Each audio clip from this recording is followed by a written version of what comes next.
Déposer je sais pas, 5 sacs de 25 kg de farine.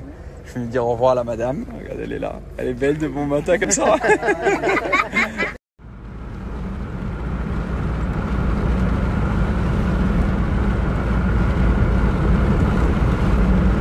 Les amis, je vous montre l'eau qui récupère pour boire. Que vous oubliez encore une fois, jamais la chance que vous avez. Regardez. Ça, c'est de l'eau qui récupère pour boire. L'eau, elle a une couleur, ouais, vous voyez de vos propres yeux. Salama. Salam.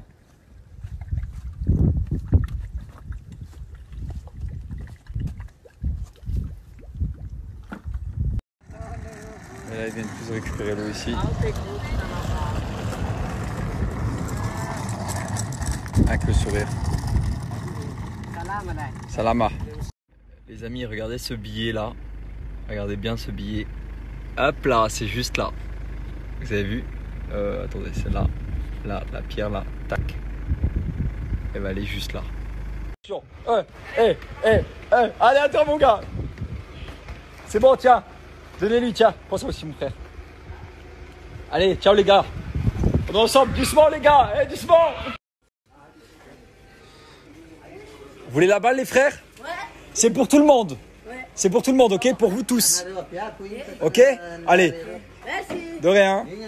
Allez, ciao mon gars. Vous savez pas à quel point je suis en train de revivre.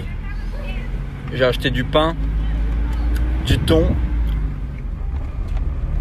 et de la mayonnaise. J'ai l'impression de revivre un truc de fou. C'est notre dernier jour ensemble, hein. C'est notre dernier jour. Tu vas me manquer. Tu sais que la première fois que je t'ai vu, c'était au bord de la route. C'était au bord de la route, je t'ai vu, t'étais toute fatiguée, toute triste. C'est notre dernier jour ensemble, hein. C'est notre dernier jour. Tu vas me manquer. Tu sais que la première fois que je t'ai vu, c'était au bord de la route. C'était au bord de la route, je t'ai vu, t'étais toute fatiguée, toute triste. Un truc de fou. Il y a du Nesquik. Oh, il y a des trucs de fou ici. Oh, il y a tout l'été du monde. Wow, il y a des frigos, regarde. Oh, regardez-moi ça. Putain, ça fait longtemps, hein. Du beurre, des frigos, wow, du chocolat au frigo et tout. Oh les gars. Regarde. Wow, il y a des petits desserts. Wow, des dates. Ah ouais. Les amis, vous vous rendez pas compte de tout ce qu'il y a ici. C'est vraiment une dinguerie, mais quelle chance! Mais quelle chance, c'est un truc de fou, mon gars! Moi, je suis max! Wow. Je suis carrément timide, je n'osais pas prendre les trucs et tout, genre. Nous, on va se contenter d'une petite compote, hein, compote de pommes. Elles sont bonnes, celles-là, en plus. Vraiment, je vous les conseille, hein. Les compotes de chez Carrefour Bio, une dinguerie. Sans sucre ajouté, elles sont très très bonnes. Waouh, ça fait l'impression, mais vraiment l'impression d'être un extraterrestre. J'ai l'impression que les gens ne peuvent pas comprendre. Ah ouais, là il y a une boulangerie juste là. J'ai l'impression que les gens ne peuvent pas comprendre. C'est un truc de fou, mec. C'est vraiment un truc de fou. Oh. Un supermarché comme ça et tout là. Vous vous rendez pas compte, c'est une chance de fou, je vous le dis. C'est une chance de fou. De pouvoir aller au magasin, d'acheter ce qu'on veut. Ah, c'est vrai ou pas? C'est une chance de fou. C'est rigolo, mais c'est vrai. C'est une chance de fou, c'est un truc incroyable. C'est un truc incroyable, la vie est belle. Ah, la vie est vraiment belle. Ah, on va leur donner des biscuits à tous. Je vous jure les amis, pas... Je sais pas, c'est bizarre parce que nous, on a l'habitude d'aller au magasin tous les jours, tous les 2-3 jours, de commander des Uber Eats. Et là, de pas avoir été dans un supermarché pendant 45 jours, bah, d'y retourner et tout, je me suis dit, mais c'est un truc de fou. Tu peux prendre tout ce que tu veux, tu peux acheter tout ce que tu veux, il y en a pour tous les prix. C'est un truc de fou. T'as les plaisirs de la vie que, tu vois, j'ai juste smile là parce que je sais que je vais déglinguer de compote, tu vois. Non mais c'est un truc de fou, vous vous rendez pas compte, je vous jure ça. Et juste pour ça, j'ai envie de faire de l'humanitaire toute ma vie. Parce qu'en fait, quand je suis dans mon luxe, quand je suis à Dubaï et tout ça, j'oublie ces bonheurs-là. J'oublie, t'as vu, je rentre chez moi, j'en ai rien à faire, je rentre dans ma voiture, j'en ai rien à faire. J'oublie tous ces bonheurs de la vie qui sont si beaux, si simples et à portée de tout le monde. C'est à côté de nous, c'est un truc de fou. Aujourd'hui, on a fait beaucoup de voitures parce que je rentre vers Tana. J'arrive à Tana. Le voyage commence à arriver à sa fin pour plusieurs raisons. Déjà, vitamines. Il y a des moments où j'avais envie de vomir, j'avais la tête qui tourne, tout ça. Mais après, on aurait pu résister. De deux, j'ai ma grand-mère qui est gravement malade. Ma grand-mère, mon arrière-grand-mère, pardon. Elle est gravement malade, elle est dans son lit alors qu'habituellement c'est une femme qui bouge énormément et elle sort plus de son lit. Du coup aussi pour ça je me dois de rentrer. J'avais commencé les travaux chez ma mère et il y a quatre hommes qui sont chez elle et du coup je dois aussi terminer les travaux de la maison de ma mère. Et bien évidemment après j'ai tout le côté pro, tout le côté business que j'ai suspendu durant mon voyage ici, que je dois reprendre impérativement. Voilà, il y a plein de petites choses. Et même, de toute façon, ça fait 34 jours que je suis ici. 34 jours que je suis ici. Je pense que grâce à tout le monde, grâce à Dieu, grâce à vous tous, on a pu faire de belles choses. Et c'est bien parce qu'on sait déjà qu'on va revenir ici. C'est comme le Sénégal, c'est gravé à vie. Madagascar, c'est gravé à vie. C'est sûr, encore cette année, je vais revenir à Madagascar. On a un très très gros projet qui est en cours. En attendant, l'équipe, comme vous avez pu le voir, Myriam, elle m'a envoyé un message. L'équipe se porte bien, l'équipe va bien, ils sont à la maison, ils mangent, ils sont tranquilles, tout le monde va bien. Dieu m'a donné cette équipe parce que je ne savais pas comment ou en qui j'aurais pu avoir confiance. Ça s'est fait automatiquement. Ils se sont fait virer et directement derrière, en fait, c'est Dieu qui me les a mis à portée de main. Je suis très reconnaissant pour ça. Et voilà, je pense que je vous ai un petit peu tout dit en vite fait. C'est pas encore totalement la fin, mais les remerciements arrivent pour tout le monde parce que moi je sais que grâce aux doigts de tout le monde, tous ceux qui ont fait des prières pour moi, tous ceux qui prient au quotidien pour moi, je sais que c'est grâce à vous que j'ai été protégé, c'est grâce à Dieu que j'ai été protégé parce que mine de rien, je le dis comme ça avec le sourire parce que là on arrive vers la fin, on est sur la route, mais comme vous avez pu le voir, on est arrivé à des endroits où ils étaient tous armés. Je suis un étranger comme ça. J'ai eu des messages comme quoi des cousins de Madagascar ont été tués. Des mecs, on leur a tiré dans des voitures. On les a tués. Et ça arrive tous les jours à Madagascar. Et moi, il m'est rien arrivé. Et je dis que Dieu m'a protégé. Vos doigts m'ont protégé. Et c'est vraiment une chance. Parce que comme vous avez pu le voir, vraiment, il y avait des gens armés au quotidien. Il m'est rien arrivé, Dieu merci. Alors qu'il y en a eu des passages, on a parcouru, on en a fait de la route. Et voilà, cette fois-ci, je suis venu tout seul.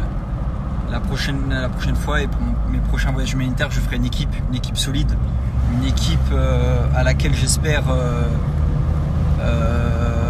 voyager et aider du monde dans le monde entier. Que cette équipe, elle ne changera pas, ça restera la même. En tout cas, le noyau est solide. Que ce soit ma vice-présidente Sandra. D'ailleurs, gros bisous à toi Sandra. Nesrine qui est là aussi, qui est là à surveiller que tout se passe bien niveau financement et tout ça. Et Marine qui est l'avocate de l'association. Et du coup je tenais à les remercier aussi parce que c'est grâce à elle. Putain, je fais un message de fin et c'est pas la fin. C'est parce que je me rapproche, parce que j'ai vu un supermarché, alors j'ai l'impression que j'arrive en ville et du coup j'ai l'impression que je suis plus dans le sud. J'ai l'impression que c'est la fin alors que c'est pas la fin, il y a encore des trucs à faire. Mais voilà, un petit message pour vous les filles, je vous embrasse, le noyau est là. C'est important que ce voyage humanitaire se passe bien du début à la fin parce que c'est mon association. Je suis président de cette association et je sais que les gens de télé ont beaucoup de buzz, de bad buzz et là forcément j'en avais pas envie, j'en voulais pas et des fois on le choisit pas. Moi tous les buzz que j'ai eu dans ma vie, même les bad buzz, je les ai pas choisis. Les gens se sont permis de dire des choses qui sont pas forcément vraies. Mais ça devient comme ça, ça te pète à la tête et c'est à toi de tenir. C'est à toi de tenir, c'est à toi de prouver aussi. En quelque sorte, tu dois prouver, même si tu dois te justifier envers personne, juste envers Dieu. Mais parfois, il faut gagner la confiance des gens pour être soutenu. Et je pense l'avoir fait. Et on va choisir ensemble, tous ensemble, toute la communauté, dans quel pays on va partir bientôt, le prochain pays, parce qu'on va partir tous les 2 mois, on va partir pour un voyage humanitaire. Et ensemble, on va choisir le prochain pays.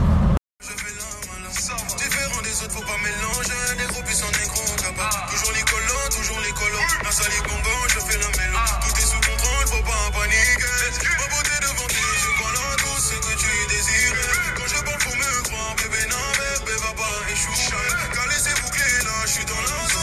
Et je tiens à le dire à tout le monde, il y en a beaucoup qui m'ont suivi durant ce voyage, d'ailleurs je vous remercie. Et je pense qu'on rêve tous de la même chose, même tous ceux qui m'ont suivi, même tous ceux qui suivent l'association et même voir le monde entier, tous ceux qui ont une conscience, on rêve d'un monde meilleur. On rêve que le monde soit meilleur. Moi je n'arrive pas à vivre une belle vie, kiffer toute ma vie, sachant que mes voisins meurent de faim.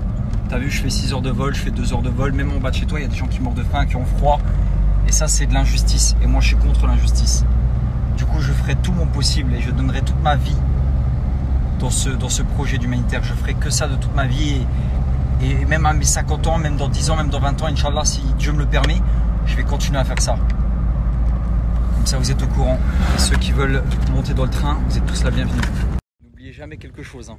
Et ça va vous aider dans votre vie. N'oubliez jamais ça. Absolument rien n'est impossible. Vous savez pourquoi absolument rien n'est impossible? Parce que si Dieu l'a décidé, eh ben ça peut être possible. Tu penses que tu as une personne qui est en train de mourir, machin et tout, Dieu peut la sauver.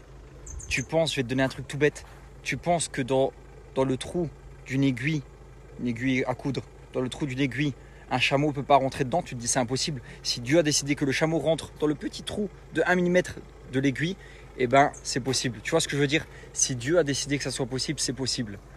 Crois en tes rêves, crois en tes projets, crois en toi, ne lâche absolument rien. Moi je sais et je crois que mon rêve à moi, c'était de rentrer à l'armée. Quand je suis rentré à l'armée, j'ai vu que c'était pas possible de faire ce genre de choses.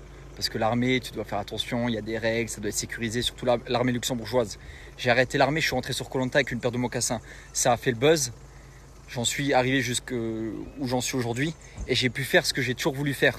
Sauver le monde, aider des gens. Je m'étais engagé à l'armée pour ça. Et ça n'avait pas marché parce que l'armée luxembourgeoise, bon, t'as capté. Et du coup, j'ai pu faire ce que j'ai voulu faire il y a 10 ans. Il y a 9 ans, quand je m'étais engagé à l'armée, que j'ai fait 2 ans de service militaire. J'ai pu faire ce que j'ai toujours voulu faire. Et aujourd'hui, je suis là et je suis en train de réaliser ce que j'ai toujours voulu faire. C'est un truc de fou. C'est un truc de fou. On se connaît tous maintenant depuis 5-6 ans, mes amis proches depuis toujours. Mais regarde tous les coups bas qui m'est arrivé. Sans parler de mon enfance et tout ça, pas rentrer dans ces détails-là, mais disons que les 5 ans où j'étais médiatisé, il joue sur l'islam, il sermente des vies, il vole des gens, il fait de l'humanitaire pour son image. Tellement de trucs, il y a eu tellement de trucs. Mais t'as vu, quand tu crois en toi, quand tu sais quitter, quand tu sais où tu vas, t'as vu, ils peuvent tous se mettre en face de moi, t'inquiète pas mon gars, je vais passer. Si je veux quelque chose, je vais pas vous saouler parce que je parle beaucoup là. Mais croyez en vous et n'écoutez pas les gens. T'as vu, les gens, c'est... Voilà. C'est quand tu seras à dormir dans une cave, hein, on l'a connu, quand tu seras à dormir dans une cave, personne ne dormira à côté de toi. Tu dormiras seul dans la cave. Et personne ne te sortira de la cave en disant tiens, va dormir dans l'hôtel 5 étoiles. Personne. Alors fais ce que tu as envie de faire. T'as vu? Et autre chose que j'ai envie de vous dire, c'est que ce voyage humanitaire, il m'aura mis... C'est mon plus beau voyage humanitaire hein, de ma vie. Ouais. C'est le plus beau voyage humanitaire de ma vie. Les rencontres avec les enfants et tout ont été incroyables. Marqué à vie, hein, ça c'est vraiment le truc. C'est vraiment un truc que j'oublierai pas. Mais revivre comme ça, voir tout ce qui se passe et avoir été là 34 jours, voire un peu plus, j'arriverai plus à revivre comme j'ai vécu. T'as vu, je sais pas, c'est bizarre, mais je pourrais plus aller chez Dior et m'acheter une veste à 3-4 000 euros. Je peux plus le faire. J'arriverai plus et même ça me dégoûte. Je pensais à ça, je me suis dit mais plus jamais je vais dans une boutique de luxe et je m'achète des fringues de luxe. Croyez-moi sur parole, je vais essayer de plus jamais aller dans une... Et c'est un truc qui m'aura impacté. Quand je suis très content de retourner chez moi à Dubaï, j'aime bien ma vie aussi, hein. Je suis très content de ma vie et tout ça. Mais il y a des trucs que je vais stopper. Mes voyages humanitaires, je suis toujours en t-shirt noir ou en t-shirt tout simple comme là maintenant là. Mais t'as pas besoin d'avoir une montre. T'as pas besoin d'avoir une montre à 25, 30, 40, 50 000 euros au poignet. Ça sert strictement à rien. Surtout que tu vas crever frère dans ta tombe, tu vas rien prendre. La seule chose que tu vas prendre c'est tes bonnes actions et tes péchés.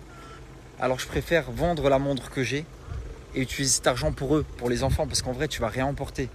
Je les vois autour de nous, regardez, tout le monde est en train de mourir à cause de plein de raisons différentes, la famine. Les amis, regardez le chien comme il était maigre, regardez-le comme il est maigre. lui ai pris un plateau là. Il va manger tout ça. Regardez le pauvre. C'est abusé. C'est abusé.